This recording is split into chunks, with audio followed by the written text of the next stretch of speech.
Hello guys, সবাই কেমন আছো? আশা করছি সবাই ভালো আছো আর অনেক অনেক খাচ্ছো।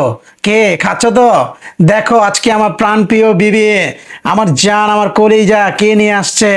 খেতে কিন্তু দুর্দান্ত হবে, সিম্পল ডিশ।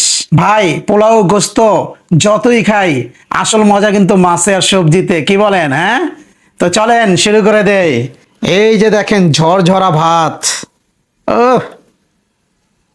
তার সাথে নিয়েছি নতুন আলু টমেটো দিয়া আর একটা সবজি ফুলকপি সিম দিয়া।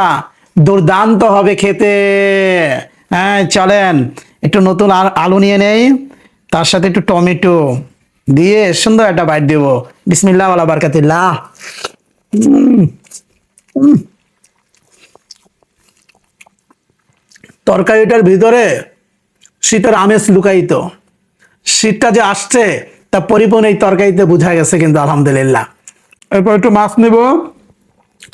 মাছটা কিন্তু লাফাইন্না মাছ, হৌল মাছ, বরিশাল এলাকার হৌল মাছ, অর্থাৎ শোল মাছ।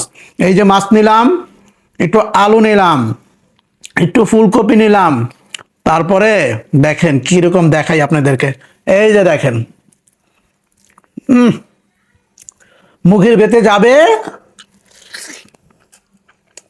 উম মুখের ভিতর গেল, মুখও শান্তি পাইল। সেই ভাই এক কথায় সত্যি কিরকম যে স্বাদ হয়েছে এটা বলে বোঝানো যাবে না। তো ভিডিওটা লম্বা করবো না, এটা আমি পুরাটা খাই, কি বলেন? তো দেখা হবে নেক্সট কোনো ভিডিওতে। সবাই ভালো থাকবেন, সুস্থ থাকবেন। আল্লাহ হাফেজ।